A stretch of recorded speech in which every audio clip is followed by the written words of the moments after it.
We are here with Alex Rainford, the Principal Marketing Manager or Product Manager for Sales Hub. Product Marketing Manager. Close enough.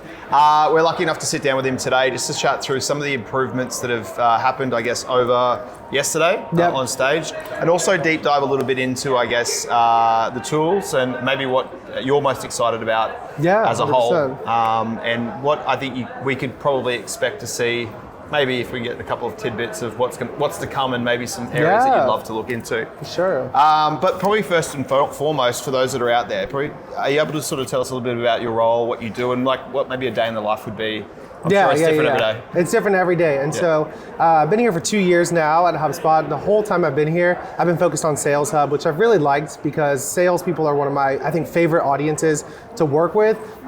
They have like one of the most complex jobs, I think, in the world. They have so many different things to manage. They're like the front lines of everything, really every business is doing with customers. So it's been really cool to kind of see how HubSpot's evolved over those past 2 years. So you mentioned a day in a life, product marketing at HubSpot. It's so exciting because it is so different. So one day, we could be prepping for inbound, kind of bringing customers together, trying to figure out the story we want to tell. And then the other day, we can be meeting with the product team, thinking about how we're planning the roadmap, thinking about the different betas, people we want to kind of get invited into the system and get their feedback from. And then another day, we can be running great webinars and producing awesome content. So it really varies, I think, based on the time of year, based on what we're launching. But yeah, that's what makes it so exciting. Yeah, nice. And we heard yesterday, I guess, from Yamity and Andy, I guess, a few updates, and Breeze was kind of fairly a big announcement. Yeah, it was sort of developing, I don't know if we're going to say, developing ChatSpot essentially it's a whole new tool essentially. Breeze Copilot. Breeze Copilot, yeah.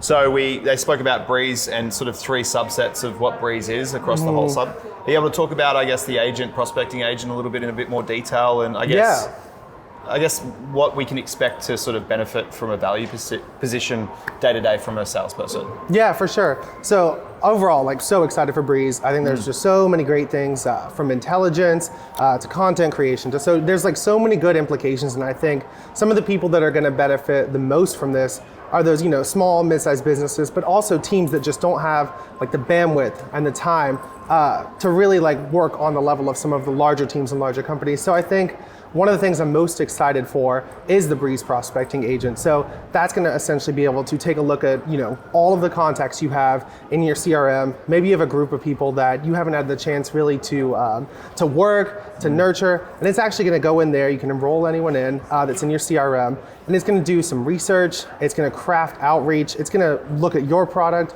your company website, and put together an actual personalized campaign. This isn't just, spamming people with lots of AI generated content. It's taking the time to actually research the prospects that it's talking to. So that's going to kind of put a lot of prospecting, I think, on autopilot, but in a way that it's going to allow the sales reps to actually focus on what they do best, and that's things like, meeting with their customers, crafting great demos, and ultimately, closing that deal. So I think the prospecting agent is going to really open up a lot of BDR's time to focus on what matters the most, which is what's so exciting. I think one of the things I mentioned off camera here a little while ago was the meeting prep tool, which kind of stood out for me significantly, and I'm sales day to day, every single day. So, I'll have a minimum of 3 to 4 meetings. Then you've got, I think, who was it? I think it was Damesh sort of said, or maybe Andy yesterday sort of said that salespeople aren't just selling.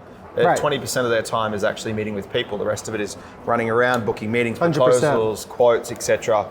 And that resonated for me quite substantially because there was just a lot to do in a short period of time. But the summary meeting tool, is that what we call it? AI meeting summary, close enough. I'm getting there. I think was probably a standout for me is I'd go into these meetings probably 10 minutes beforehand and just sort of try to absorb a lot of information. Yeah, frantically preparing, really quickly as I can, so I look like I'm prepared.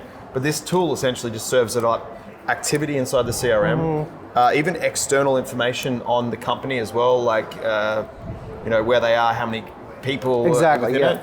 It's just, I think that for me was probably the most standout that I could see that I would use day to day that would just stand out, which would be amazing. 100%, and that's what's so great is that even, as a marketer, but also, as someone who works with salespeople a lot, so much of your time is doing that last minute prep. And even aside from prep, you have the meeting, but then there's the follow-up. And it's like, it's so great to be able to hit the prospect, just the person that you're meeting with that really relevant follow-up, but also in a timely manner. And so the meeting assistant not only helps you prep for it as you outlined, but helps you kind of suggest some follow-ups as well if the call's recorded. So it's a really, really great way to, I think, make your meetings more effective and take a lot of that prep work out of what used to be very time consuming. Nice.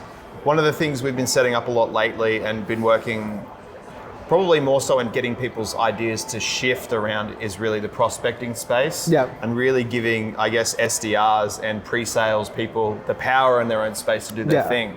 Are you able to talk to me, I guess, the evolution?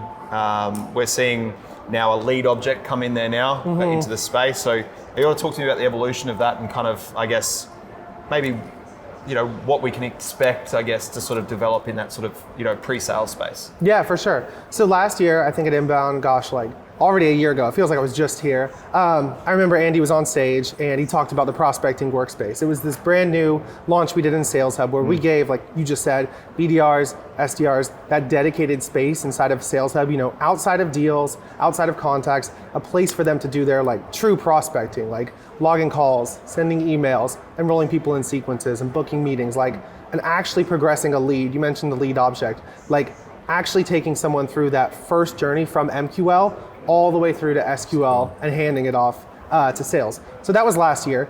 Lots of great feedback. And since that time, the product team's done a phenomenal job.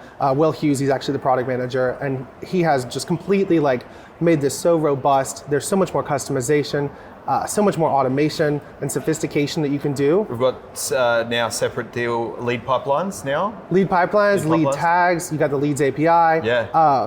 So customizable lead stages, reattempting leads, so many different things that have come up. So this year, when Inbound came around, the product team actually took what was the prospecting workspace now, and they've actually bought deals into it. So the great thing is if you're a generalist AE or someone who's working both leads and deals, you're able to work out of this dedicated workspace.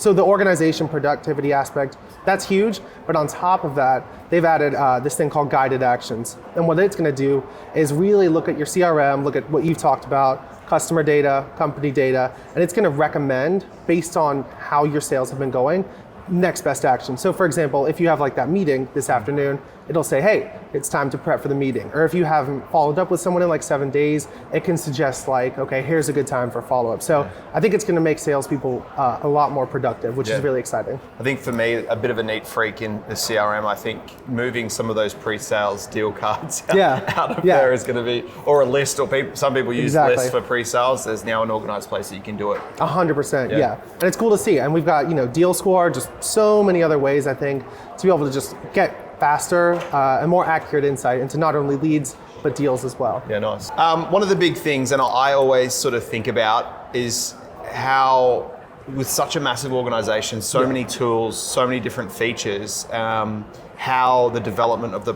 product goes and the continual improvement of it, and also the feedback and just like we saw today with with some of the improvements in Sales Hub. Are you able to talk to us a little bit about, I guess, internally, what that sort of feedback looks like and how you develop and improve the products internally? Yeah, 100%. I mean, and you were there at the keynote, I think it was, 200 something or so?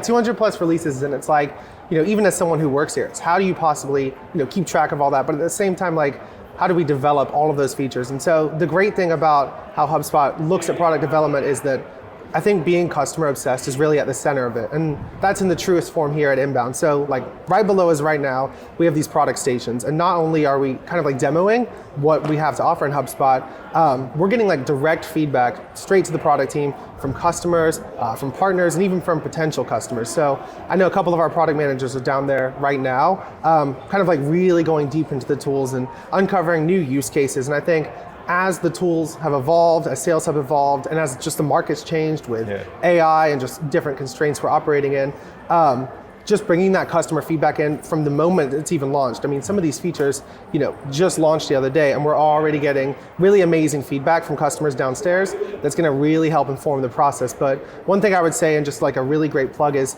joining the betas for HubSpot and kind of like exploring that product updates tab is one of the best ways, I think, to not only like get involved and get like what's the latest on HubSpot, but also make sure your voice is heard and give us the feedback as a customer, because I think that's what's so critical in developing those products. So throughout every stage of product development, from the moment it's launched up until that next iteration, the customers bought in consistently, which is honestly one of the coolest things I think about working here. So next time if you see the feedback on the bottom left hand, I think it is purple, make sure you click that, and if get vocal, because I think it probably does shape the future of 100%. that tool specifically. There's a bugbear, if there's a thing, I'm sure there's going to be another 500 people out there with the same one, so it helps shape it. So yeah, 100%. Awesome. Well, thanks Alex, thanks for coming today, and thank you for all the work you do in Sales Hub. Yes, thank you. I'm excited. Thank you so much. It's great to meet you. Thank you.